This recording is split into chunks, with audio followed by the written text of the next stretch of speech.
Gauri Suryavanshi, S मराठीमध्ये आपलं स्वागत। वळूया आजच्या बातमीकडे।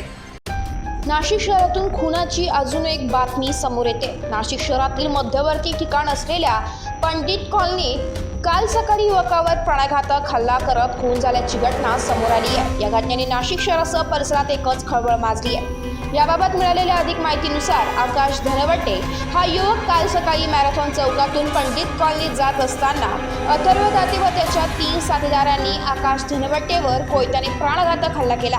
या हल्ल्यात आकाश धनवटे हा गंभीर जखमी झाल्याने त्याला तात्काळ जिल्हा रुग्णालयात उपचारासाठी दाखल करण्यात आलं होतं, पण उपचारादरम्यान आकाश धनवटेचा मृत्यू झालाय।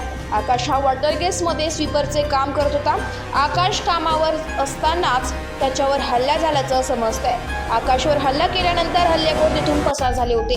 घटनेची माहिती मिळताच सरकारवाडा पोलीस ठाण्याचे वरिष्ठ पोलीस निरीक्षक सुरेश आव्हाड हे घटनास्थळी दाखल झाले होते। आरोपींच्या शोधासाठी काही पथके रवाना करून संशयित आरोपी अथर्व त्याच्या 3 साथीदारांसह चौघांना पोलिसांनी ताब्यात घेतलंय। आकाश धनवटे व अथर्व दाते हे दोघेही रेकॉर्डवरील गुन्हेगार असून यापूर्वी आकाशने अथर्ववर हल्ला केला होता।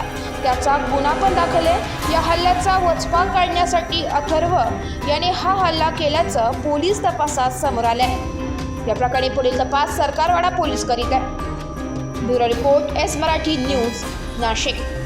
अशाच नवीन ताज्या घडामोडी जाणून घेण्यासाठी आमच्या एस मराठी न्यूज चॅनलला लाईक करा, शेअर करा, सबस्क्राईब करा आणि बेल आयकॉनला क्लिक करायला विसरू नका।